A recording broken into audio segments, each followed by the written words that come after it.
এই হাতটির বিচার বিশ্লেষণের জন্য যিনি পাঠিয়েছেন তিনি একজন ভারতীয় নাগরিক। ওনার বর্তমান বয়স ৪৩ বছর। উনি পেশাতে একজন কন্ট্রাক্টর। আজকে আমরা এই হাতটির ভালো মন্দ উভয় দিক বিচার বিশ্লেষণ করব। আমরা প্রথমে হাতের এই বর্ণটিকে লক্ষ্য করব। হাতের বর্ণ, এই যে হাতের বর্ণ, এই হাতের বর্ণটি কিন্তু লাল গোলাপি আভাযুক্ত। এটি জ্যোতিষশাস্ত্রে সবচেয়ে শুভ এবং সুন্দর হাতের বর্ণ হিসেবে পরিগণিত হয়। এরপর যদি আমরা হাতের আঙ্গুলগুলো দেখি, হাতের প্রত্যেকটা আঙ্গুল, বিশেষ করে এই ৩টে আঙ্গুল সক্ষেত্রে সোজা দণ্ডায়মান এবং কোনো অশুভ চিহ্ন নেই। কিন্তু আমরা যদি কনিষ্ঠাঙ্গুলের দিকে লক্ষ্য করি, কনিষ্ঠাঙ্গুলটি কিন্তু সামনের দিকে বাঁকা রয়েছে। এই কারণে এই লোক কিন্তু পরোপকারী এবং মানুষের কখনোই ক্ষতি করতে পারবে না। ইনি মানুষের হিত কামনাই করে থাকেন। এবার আমরা গ্রহ মাউন্টগুলো দেখব। বৃহস্পতির এই মাউন্টটি দেখুন, বৃহস্পতির ক্ষেত্রটি অত্যন্ত প্রভিডেন্ট, ফোলা গভীর মাংসালো, লাল গোলাপি আভাযুক্ত রয়েছে। এই কারণে বলা যায় যে এই জাতক শিক্ষা দীক্ষা সংস্কৃতি ধর্ম বা সব কিছুতেই ইনি কিন্তু অত্যন্ত শুভ অবস্থানে রয়েছে। শিক্ষিত, ধর্মজীবনের উপর তার ধার্মিকতা রয়েছে। এবং আরও একটি প্রমাণ এখানে দেখুন, এই যে হৃদয় রেখাটি, একটি রেখা এইভাবে শনি এবং বৃহস্পতির মাঝামাঝি এবং আরেকটি শাখা রেখা কিন্তু বৃহস্পতির প্রায় কাছাকাছি গমন করেছে। এর থেকে প্রতীয়মান হয় এই ব্যক্তি ধর্মের প্রতিও প্রচুরভাবে মনোনিবেশ করবে এবং সৎ। এই ব্যক্তি শিক্ষা সংস্কৃতিতেও বেশ সফলতা অর্জন করেছে। আমরা এইবার এই হাতটির অত্যন্ত শুভ কিছু সংকেত দেখব। দেখুন, ভাগ্যরেখাটি ঠিক মণিবদ্ধ থেকে উঠে এইভাবে শুক্রক্ষেত্রকে বেষ্টনী করে মণিবদ্ধ থেকে উঠে এইখানে এসে থেমে গেছে এবং এইখানে কিন্তু সুন্দর একটি ট্রায়াঙ্গেল তৈরি করেছে একেবারে মণিবদ্ধ নিয়ে। এরপরে ভাগ্যরেখাটি এই ভেঙে যাওয়া স্থান থেকে আবার শুরু হয়ে এই পর্যন্ত উঠে এখানে একটি দুর্দান্ত ট্রায়াঙ্গেল তৈরি করেছে। মানি ট্রায়াঙ্গেল যাদের হাতে থাকবে তাদের জীবনে প্রচুর অর্থবিত্ত আসে। এই জাতক প্রচুর অর্থবিত্ত জীবনে কামাই করেছে, টাকার জোয়ার এনেছে। এবং এই যে ভাগ্যরেখাটিতে নিচে যে ত্রিভুজ, এটি তার ভাগ্যকে অত্যন্ত মানে শক্তিশালীতে রূপান্তরিত করেছিল, যেটি ৩৫ বছর পর্যন্ত দুর্দান্ত ফলই জাতক পেয়েছে। এর পরবর্তীতে এই যে এইখানে ভাগ্যরেখা যে আমরা দেখালাম যে এখানে ভাগ্যরেখা ভাঙ্গা বা ভেঙে আবার উঠেছে, কিন্তু এর পাশেই লক্ষ্য করুন আরেকটি ওই ভাঙ্গা ভাগ্যরেখার পাশেই আরও একটি ভাগ্যরেখা গাইডলাইন হিসেবে কিন্তু তাকে গার্ড দিয়ে দিয়েছে। অর্থাৎ ওই বয়সে তার ভাগ্যপতন হওয়ার কথা কিন্তু হয়নি এই দ্বিতীয় গাইডলাইন ভাগ্যরেখাটির জন্য। এই জাতকের এই যে মস্তিষ্ক রেখা আমরা দেখব, এই যে মস্তিষ্ক রেখাটিকে একটি রেখা এইভাবে রাহুর মধ্যে প্রবেশ করেছে। এর থেকে প্রতীয়মান হয় এই জাতক আপনজনদের জন্য প্রচুর করবে, কিন্তু সেই আপনজনরাই এই জাতকের ভুল বুঝবে এবং ক্ষতি সাধন করবার প্রয়াস করবে। আয়ুরেখাটি কিন্তু অনেক সুন্দর এবং সুগঠিত রয়েছে। এই জাতক কিন্তু সুস্থ এবং সুন্দর নিরোগ শরীর পাবে এবং সেই সাথে এখানে একটি মার্শাল রেখাও রয়েছে। এই আয়ুরেখার ত্রুটিজনিত কোনো সমস্যা আসলে সেটিকে নিমেষে বিলীন করতে পারবে এই মার্শাল রেখা, সেই ইঙ্গিত বহন করে। দেখুন, এই আয়ুরেখাতে এই স্থানে একটি ক্ষুদ্র ত্রিভুজ কিন্তু লক্ষ্য করা যাচ্ছে। এর থেকে আমরা এটা অনুমান করতে পারি যে এই জাতক কোনো না কোনোভাবে আইনি জটিলতার মধ্যে পড়বে এমন ইঙ্গিত বা পড়েছে এমন ইঙ্গিত বহন করে। শুক্রের এই ক্ষেত্রটি দেখুন ভীষণভাবে লোসেক্ট, সাইড লোসেক্ট বলে। অর্থাৎ এই ক্ষেত্র থেকে আমরা এটুকু অনুমান করতে পারি যে এই জাতক কিন্তু জীবনে প্রচুর সংঘর্ষ করে জীবনে প্রতিষ্ঠিত হয়েছে বা এগিয়েছে, এবং এই যে ক্ষেত্রটুকু, এই ক্ষেত্রটুকু থেকেও আমরা এটা অনুমান করতে পারি যে এই জাতক যখন জন্মগ্রহণ করে তখন তার পিতারও কিন্তু বেশ স্ট্রাগল ছিল।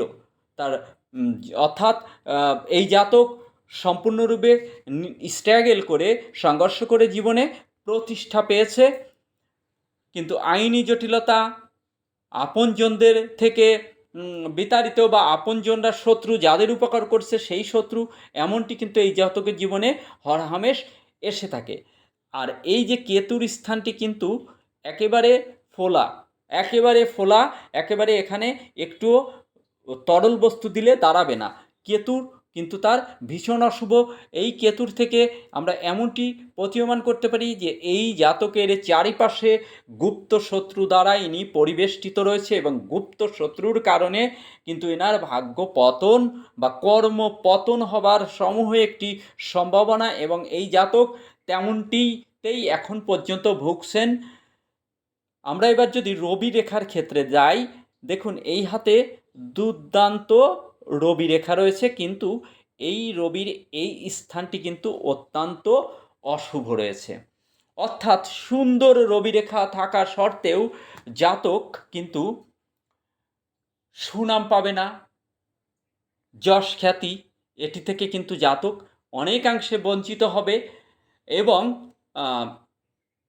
সম্মানের উপরে অনেক সময় এই জাতকের আঘাত হানতে পারে। এই জাতকের বুধের ক্ষেত্রটি কিন্তু একটু ছোট রয়েছে, একটু ছোট রয়েছে, যার কারণে উনি যোগাযোগ রক্ষা সঠিকভাবে করতে পারে না, সঠিকভাবে যোগাযোগ রক্ষা করতে পারে না।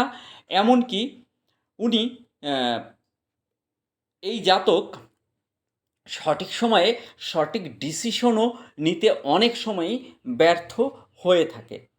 তো এই জাতকের রাহুর ক্ষেত্রটি আমরা যদি দেখি, এই রাহুর ক্ষেত্রটি কিন্তু অত্যন্ত ফোলা গভীর মাংসালো রয়েছে। অর্থাৎ এই জাতক জীবনে হুটহাট করে প্রচুর অর্থ জীবনে ইনকাম করেছে, এবং যে আয়গুলো করেছে সেগুলো অপ্রত্যাশিত, হঠাৎ হঠাৎ হঠাৎ হঠাৎ বড় মাপের আয়।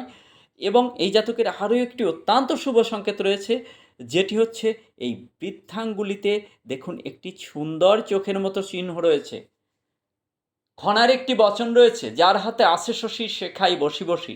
এটি দুর্দান্ত একটি সংকেত। এই জাতক কিন্তু বর্তমান সময়ে বেশি ভালো নেই। আপনারা এখন লক্ষ্য করুন যে এই স্থানে থেকে, অর্থাৎ এখন বয়স ৪৮ বছর, এই জাতকের এই বয়স থেকে, অর্থাৎ ভাগ্যরেখাটি এই পর্যন্ত এসে কিন্তু থেমে গেছে। ভাগ্যরেখাটি আর কিন্তু ওখান থেকে ফলাফল দিচ্ছে না। অর্থাৎ ২ বা ৩ বছর আগে থেকে এই জাতক কিন্তু বেশ অসুবিধায় রয়েছে। ভাগ্য কিন্তু তাকে নিয়ে ছিনিমিনি খেলছে। কিন্তু এই যে একটি সুন্দর রবি রেখা রয়েছে, রবির এই যে একটি সুন্দর রবি রেখা রয়েছে অনেক দীর্ঘ। রবির এই স্থানটি যদিও ড্যামেজড রয়েছে, কিন্তু এই সুন্দর রবি রেখা জাতককে আত্মবিশ্বাস এনে দেবে। জাতককে প্রচুর পরিমাণে আত্মবিশ্বাস এনে দেবে। এক আত্মবিশ্বাসে এই জাতককে আবার তুলে নিয়ে যাবে, এবং উনি যে পেশায় যুক্ত রয়েছে সেটি কন্ট্রাক্টারি পেশাটি রিপ্রেজেন্ট করে শনি। তাই তো শনির ক্ষেত্র অনেক শুভ রয়েছে। লক্ষ্য করুন, শনির ক্ষেত্র মধ্যমানের ফোলা গভীর মাংসালো লাল গোলাপি আভাযুক্ত রয়েছে, কোনো অশুভ চিহ্ন নেই। সেই সাথে শনির আঙ্গুলটি অত্যন্ত শুভ রয়েছে, সক্ষেত্রে সোজা দণ্ডায়মান। এর থেকে প্রতীয়মান হয় এই জাতক আবার ঘুরে দাঁড়াতে পারবে, এবং আবার সমৃদ্ধিশালী জীবন কিন্তু জাতক পেয়ে যাবে। এই যে ভাগ্যরেখাটি, অর্থাৎ এই যে ভাগ্যরেখাটি, এই ভাগ্যরেখাটি, এই যে ভাগ্যরেখাটির শেষে যে ত্রিভুজ মণিবদ্ধে, এটি তো একদম শক্তপোক্ত ভাগ্যকে নির্দেশ করে। এই ভাগ্যরেখা কিন্তু নড়ানো অনেক কঠিন। তাই তো এই জাতক সাময়িক অসুবিধায় রয়েছে, কিন্তু জাতক এই বয়সটাই যখন পদার্পণ করবে, এই সময় কিন্তু দেখুন শনিতে ভি সাইন, শনিতে কিন্তু ভি সাইন রয়েছে। অর্থাৎ 51 বছর পরের থেকেই জাতকের কিন্তু আবার দুর্দান্ত সময় আসবে এমন সংকেত বহন করছে এই শনির ক্ষেত্রেও। অর্থাৎ এটি বলবো এই জাতককে, এটি উপদেশ দিচ্ছি যে আপনি আপনার আত্মবিশ্বাসকে ধরে রাখুন এবং সঠিক কর্ম প্রচেষ্টা অব্যাহত রাখুন। সমস্ত ষড়যন্ত্র, সমস্ত গুপ্ত শত্রু রুখে দিয়ে আপনি আবার দুর্দান্ত গতিতে এগিয়ে যেতে পারবেন। আপনার জীবনের সফলতা আবার ছিনিয়ে আনতে পারবেন, কারণ বৃহস্পতি আপনার অত্যন্ত শুভ রয়েছে। কথিত আছে বৃহস্পতি একাই 100। দেখুন, গুরু যদি সহায় থাকে তাহলে তার প্রদীপ কখনো নেভে না। এটি মনে রাখবেন, গুরু আপনার অত্যন্ত সহায় রয়েছে। শুক্রও আপনার ভালো রয়েছে, কিন্তু শুক্রের ক্ষেত্রে এই যে প্রোগ্রেস লাইন, শুক্রের প্রভাব রেখা বা প্রোগ্রেস লাইন, এগুলো কিন্তু জাতকের বিলাসিতাপূর্ণ জীবন, বিত্ত বৈভব, বাড়ি গাড়ি সব কিছুকে নির্দেশ করে। জাতক কিন্তু এমনটি কাটিয়েছে, কিন্তু বর্তমান সময়টা জাতক তার অনুকূলে রাখতে পারেনি। তার গুপ্ত শত্রু তার মোটামুটি কর্মজীবন এবং জীবনটাকে অনেকটাই বিষিয়ে তুলেছে। এই জাতক অনেকটাই ষড়যন্ত্রের শিকার হয়েছে। তো আবারও এই জাতককে উপদেশ প্রদান করবে এটিই যে আপনি আপনার প্রচেষ্টা অব্যাহত রাখুন, মনোবল স্থির রাখুন এবং পরিশেষে ভগবানের উপরে বিশ্বাস ভরসা রাখুন। আপনি আবার দুর্দান্ত গতিতে এগিয়ে নিয়ে যেতে পারবেন। আপনার জীবনের স্বর্ণোজ্জ্বল সময় আবার ছিনিয়ে আনতে পারেন, যদি গোবিন্দ আপনার প্রতি বিরূপ না হয়ে থাকেন।